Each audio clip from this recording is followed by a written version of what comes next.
सोलापूर महानगरपालिकेच्या सत्ता कारणात आता सर्वात मोठी चर्चा सुरू आहे स्थायी समितीच्या सभापतीपदाची।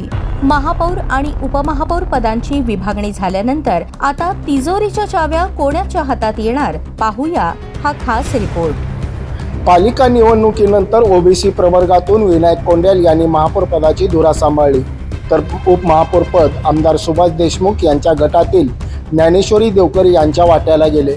3 आमदारांच्या राजकारणात 2 गटांना मोठी पदे मिळाल्यानंतर आता नजर लागली आहे ती स्थायी समितीवर। खुला आणि ओबीसी प्रवर्ग समाधानात गेला, आता लिंगायत समाजाला प्रतिनिधित्व मिळणार अशी चर्चा आहे। मालक गटातून शिवानंद पाटील यांचे नाव पुढे येत होते, पण त्यांना स्थायी समितीत संधी नाकारली गेल्याने समीकरण बदलले। आता शर्यत थेट 2 नावांमध्ये असल्याचे बोलले जाते। एक नाव अविनाश पाटील, सलग 3 वेळा निवडून आलेले आमदार विजयकुमार देशमुख यांचे निकटवर्तीय, तसेच अक्कलकोटचे आमदार सचिन कल्याणशेट्टी यांच्याशीही जवळीक असल्याची चर्चा। दुसरे नाव रंजिता चाकोते, पालकमंत्री गटातील चेहरा, प्रथमच निवडून आल्या असल्या तरी घराण्याची ओळख आणि गटाची साथ त्यांच्या पाठीशी। तर आता प्रश्न एकच, महापौर आणि उपमहापौर 2 गटात विभागले गेल्यानंतर स्थायी समितीवर झुकते माप कोणाला?